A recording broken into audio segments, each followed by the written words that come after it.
On entend souvent une idée simple. Le nazisme, c'est Hitler.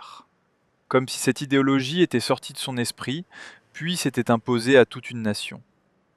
Mais la réalité est plus complexe. Hitler a réuni, radicalisé et surtout transformé en pouvoir des idées. Pour comprendre, il faut remonter bien avant Hitler, bien avant les années 1930. Au XIXe siècle, en Europe, plusieurs idées circulent déjà. Des idées sur la race, sur la nation, sur la supériorité supposée de certains peuples et sur la haine des juifs. D'abord, il y a ce qu'on appelle le racisme pseudo-scientifique. À cette époque, certains auteurs prétendent classer les êtres humains en races et placer ces races dans une hiérarchie. Ils présentent cela comme de la science, mais ce n'en est pas. Ce sont des théories fausses, biaisées, idéologiques. Par exemple, Arthur de Gobineau défend l'idée qu'il existerait des races supérieures et des races inférieures. Plus tard, Houston Stewart Chamberlain développe lui aussi des théories sur la prétendue supériorité des peuples germaniques. À ce moment-là, on n'est pas encore dans le nazisme au sens strict, mais on voit déjà apparaître plusieurs bases: l'obsession de la pureté raciale, la peur du mélange et l'idée qu'un peuple aurait naturellement le droit de dominer les autres. Il y a aussi l'antisémitisme. Et là, il faut être très clair. La haine des Juifs n'a pas commencé avec Hitler. Elle existe en Europe depuis des siècles. D'abord sous des formes religieuses, puis, au XIXe siècle, elle devient aussi politique et raciale. Les Juifs ne sont plus seulement attaqués pour leur religion. Ils sont de plus en plus présentés comme un groupe étranger, dangereux, impossible à intégrer et menaçant pour la nation.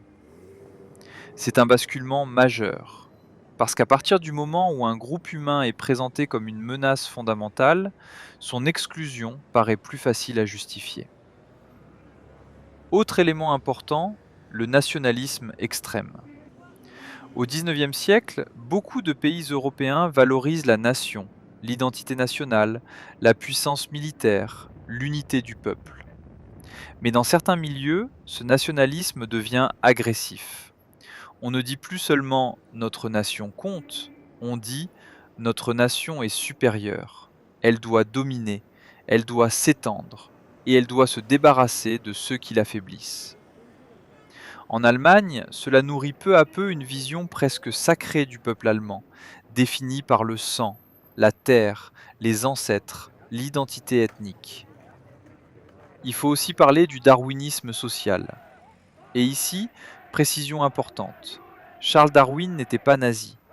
Sa théorie de l'évolution n'a jamais été une justification du racisme ou de l'extermination. Mais certaines personnes ont déformé ces idées.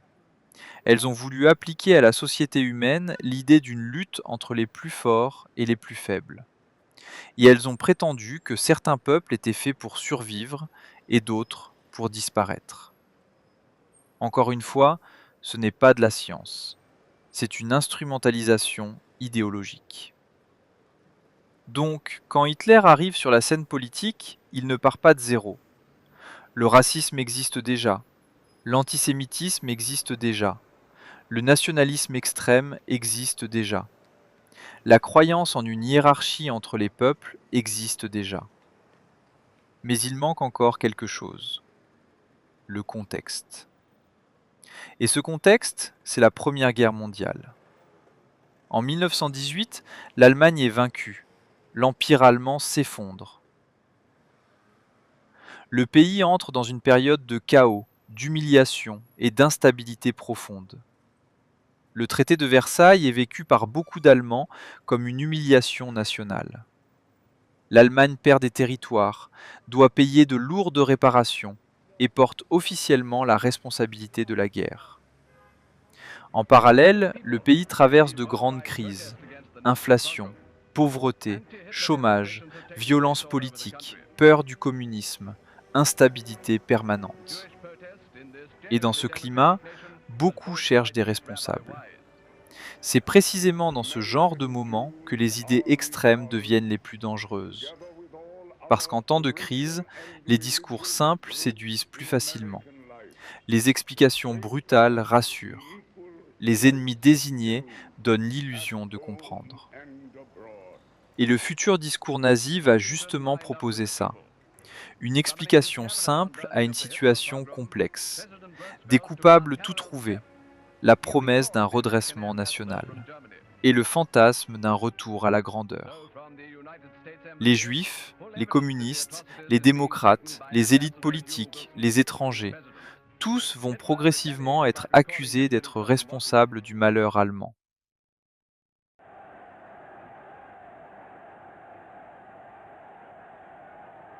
C'est aussi à cette époque qu'un mythe se diffuse largement, le mythe du coup de poignard dans le dos. Selon cette légende mensongère, l'Allemagne n'aurait pas vraiment perdu la guerre sur le front, elle aurait été trahie de l'intérieur. Ce mythe va jouer un rôle énorme, parce qu'il transforme une défaite militaire en complot intérieur et une frustration nationale en haine politique. C'est là que Hitler entre en scène. En 1919, il rejoint un petit parti politique à Munich, le Parti ouvrier allemand. Très vite, il s'y impose. Pas parce qu'il invente toutes les idées du mouvement, mais parce qu'il sait parler, parce qu'il sait capter la colère, parce qu'il sait transformer les frustrations en récits politiques. Ce parti devient ensuite le NSDAP, le Parti national-socialiste des travailleurs allemands. Et c'est ici qu'on comprend le vrai rôle de Hitler. Il n'invente pas toutes les idées du nazisme, mais il les rassemble, il les radicalise, il leur donne une cohérence, et surtout, il leur donne un objectif politique concret. Il prend l'antisémitisme, le racisme, le nationalisme extrême, l'anticommunisme, le rejet de la démocratie, le culte de la force, l'obsession de la pureté, et il fusionne tout cela dans une même vision du monde. Chez lui, ces idées ne restent pas des préjugés diffus, elles deviennent une idéologie totale. Une idéologie fondée sur la lutte, l'obéissance, la domination et l'élimination des ennemis. En 1925, Hitler publie Mein Kampf. Dans ce livre, on retrouve déjà les grands piliers de sa pensée. 1933, Hitler devient chancelier. Et à partir de là, tout s'accélère. La démocratie allemande est démantelée. Le régime nazi devient une dictature. En 1939, l'Allemagne envahit la Pologne.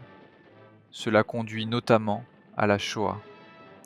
Des millions d'êtres humains sont persécutés, déportés, assassinés. La Shoah n'est pas un accident du nazisme. C'est pour ça qu'il est si important de comprendre les origines du nazisme. Alors, est-ce que Hitler a inventé le nazisme? Non.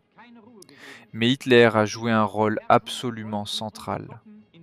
Il en est l'architecte principal. Et c'est justement pour ça qu'il faut l'étudier. Si cette vidéo t'a intéressé, tu peux laisser un like, me dire en commentaire ce que tu en penses et t'abonner pour plus de contenu sur l'histoire.